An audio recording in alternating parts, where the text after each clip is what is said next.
ప్రజలకు ప్రభుత్వానికి వారధిగా నిలుస్తున్న ఆంధ్రప్రభ దినపత్రిక 2026 నూతన క్యాలెండర్ను రాష్ట్ర ప్రభుత్వ విప్ వేములవాడ ఎమ్మెల్యే ఆది శ్రీనివాస్ బుధవారం తన క్యాంపు కార్యాలయంలో ఆవిష్కరించారు.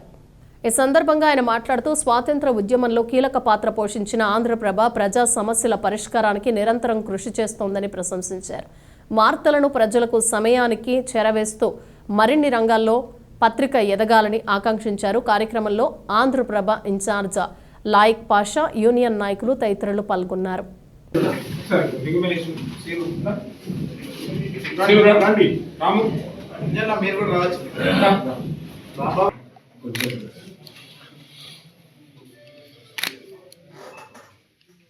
ముందస్తు నూతన సంవత్సర శుభాకాంక్షలు కూడా.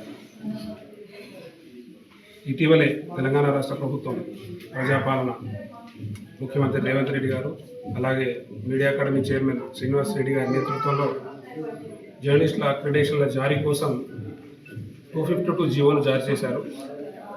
జీవోను స్వాగతిస్తున్నాం.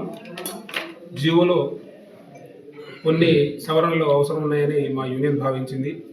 ఇందులో భాగంగానే డెస్క్ జర్నలిస్టులు కావచ్చు, చిన్న పత్రికలు కావచ్చు, అలాగే కేబుల్ ఛానల్స్ కావచ్చు, ఈ 3 అంశాల మీద జర్నలిస్టు లోకానికి న్యాయం చేయాలని ఈరోజు వేములవాడ శాసనసభ్యులు ప్రభుత్వ ఆది శ్రీనివాస్ గారికి తెలంగాణ యూనియన్ ఆఫ్ వర్కింగ్ జర్నలిస్టుల సంఘం H143 ఆధ్వర్యంలో వినతి పత్రం సమర్పించడం జరిగింది. విప్ గారు సానుకూలంగా స్పందించారు. ప్రభుత్వం దృష్టికి తీసుకెళ్లి అసెంబ్లీలో చర్చిస్తామని హామీ ఇచ్చారు. ఈ సందర్భంగా తను 4 మాటలు మాట్లాడాలని విజ్ఞప్తి చేస్తున్నాను.